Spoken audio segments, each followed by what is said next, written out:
G T ದೇವೇಗೌಡರು J D S ಪಕ್ಷದಿಂದ ಹೊರಗೆ ಹೋಯ್ತಾರೆ ಅನ್ನೋದು ನನಗೆ 99% ಗ್ಯಾರಂಟಿ ಇದೆ. ಕಾಂಗ್ರೆಸ್ಗೆ ಬರ್ತಾರೆ ಅಂತ.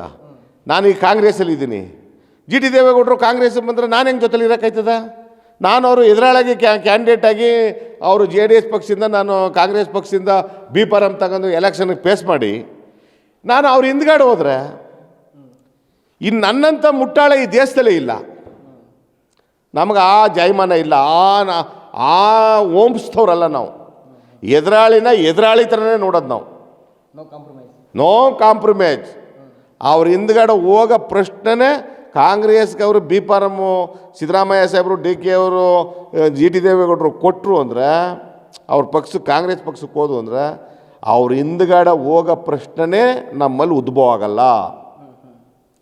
ಯಾಕಂದರೆ ಅವರು ಜೆ ಡಿ ಎಸ್ಸಲ್ಲಿ ನಿಂತು, ನಾನು ಕಾಂಗ್ರೆಸ್ಸಲ್ಲಿ ನಿಂತು, ನನಗಿನ್ನು 12,000 ಓಟ್ ಬೇಕಾಗಿತ್ತು ಗೆಲ್ಲಕ್ಕೆ.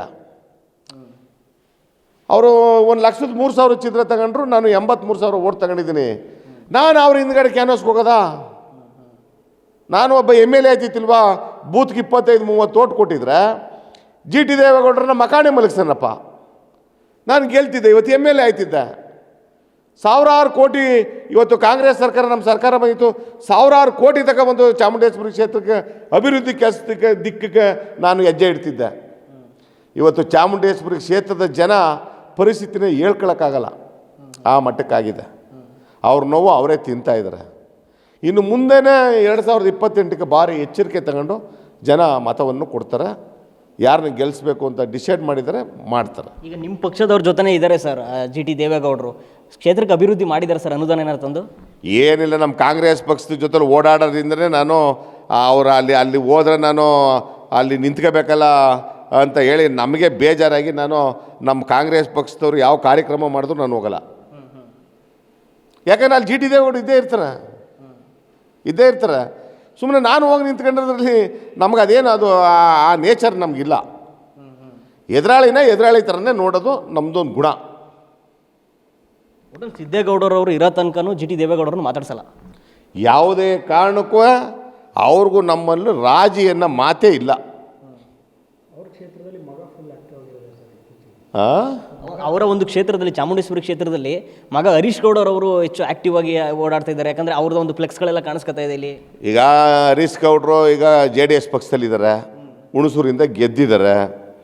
ಜೆ ಡಿ ಎಸ್ ಪಕ್ಷದ ಕಾರ್ಯಕರ್ತರು ನಮ್ಮ ಚಾಮುಂಡೇಶ್ವರಿ ಕ್ಷೇತ್ರದಲ್ಲೂ ಈಗ ಇದ್ರ ಹತ್ರ ಭೋಗಾದಿ ಹತ್ರ ಅದ್ಧೂರಿಯಾಗಿ ಅವ್ರಿಗೆ ಊಟದ ಹಬ್ಬ ಆಚರಣೆ ಮಾಡಿದ್ದಾರೆ. ಹುಣಸೂರಲ್ಲೂ ಮಾಡ್ತಾರೆ. ಯಾಕಂದರೆ ಹರೀಶ್ ಗೌಡರು 2013ರಿಂದನೂ ಚಾಮುಂಡೇಶ್ವರಿ ಕ್ಷೇತ್ರದ ಜನ ಜೊತೆಲಿ, ತಂದೆ ಜೊತೆಲಿ ಎಲ್ಲ ಒಳನಾಡಿ ಇಟ್ಕೊಂಡಿದ್ದಾರೆ. ಈಗ ಹುಟ್ಟದ ಹಬ್ಬ ಮಾಡೋಕ್ಕೆ ನಮ್ಮ ಚಾಮುಂಡೇಶ್ವರಿ ಕ್ಷೇತ್ರದ ಜೆ ಡಿ ಎಸ್ ಅಲ್ಲ ಅವರಲ್ಲ ಅವರೇನು ಅವ್ರ ಅಪ್ಪನಂಗೆ ನಿಖಿಲಣ್ಣ ಬರಲಿ, ಕುಮಾರಣ್ಣ ಬರಲಿ, ದೊಡ್ಡದೇಗೌಡರು ಬರಲಿ, ಅವ್ರ ಜೊತೆಲಿ ಇರ್ತಾರೆ, ಯಾವ ಮೀಟಿಂಗು ಹೋಯ್ತಾರೆ. ಆದ್ದರಿಂದ ಅವರು ಜೆ ಡಿ ಎಸ್ ಪಕ್ಷದಲ್ಲೇ ಇದ್ದಾರೆ.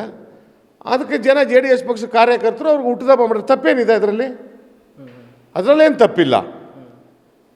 ಚಾಮುಂಡೇಶ್ವರಿ ಕ್ಷೇತ್ರದಲ್ಲಿ ಹರೀಶ್ ಗೌಡ್ರಿಗೆ ಹುಟ್ಟದ ಹಬ್ಬ ಮಾಡಿದ್ರು ಅಂದ ತಕ್ಷಣವೇ ಚಾಮುಂಡೇಶ್ವರಿ ಬಿಫಾರಮ್ಮ ಹರೀಶ್ ಗೌಡರು ಕೊಟ್ಬಿಡ್ತಾರೆ ಅನ್ನೋದೆಲ್ಲ. ಅವರು ಹುಣಸೂರಲ್ಲಿ ನಿಂತ್ಕೋತಾರೆ. ಹುಣಸೂರು ಕ್ಷೇತ್ರದಲ್ಲಿ ಅವ್ರು ಕೆಲಸ ಮಾಡ್ತಾರೆ. ಚಾಮುಂಡೇಶ್ವರಿ ಕ್ಷೇತ್ರದ ಜನ ಟೆಚ್ಚಿತ್ತು, ಅದರಿಂದ ಹುಟ್ಟದ ಹಬ್ಬ ಮಾಡಿದ್ದಾರೆ.